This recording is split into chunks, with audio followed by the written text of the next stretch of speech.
Hi అండి. సంవత్సరం అంతా పరిమళాలను అందిస్తూ వికసించే మల్లెపూల పందిరిని మీలో ఎవరైనా చూసారా? ఏంటి చూడలేదా? మా పెరటిలో మల్లె పందిరికి నిరంతరం అంటే ప్రతిరోజు మల్లెపూలు వికసిస్తాయి. ఆకులు కూడా దూయలేదు. అయినా సరే చూస్తున్నారుగా, నిర్మలమైన ఆకాశంలో మిలమిలా మెరిసే చుక్కల్లాగా ఉన్నాయి కదా! బయటికి వస్తే చాలు మంచిగా అనిపిస్తుంది ఆ సువాసనలకి. మేడపైకి వస్తే చల్లని గాలిలో ఈ మల్లె సువాసన కలిసినప్పుడు ఒక పాట వేసుకుంటాను.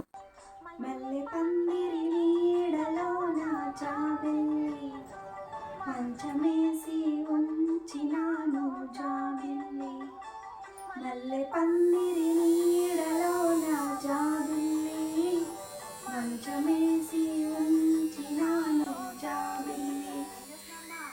పాటలు పాడుకుంటున్నాను. పాడుకునే చాలే, ముందు బట్టలు వాషింగ్ మిషన్ తీసి పైకెళ్ళే బట్టలు. అలాగే అమ్మా. ఆ మల్లె మొగ్గలు చూస్తుంటే కనులకు విందుగా, మనస్సును ముద్దు చేస్తున్నట్టు అనిపిస్తుంది కదూ! ఆ ముద్దు చూసి చుక్కలే నిన్ను వెక్కిరించాలి, కళ్ళు కుట్టి వెళ్ళకోయి జాబిల్లి, తెల్లవారనీయకోయి రేయి. పాట నచ్చితే లైక్ చేసి కమెంట్ చేయండి.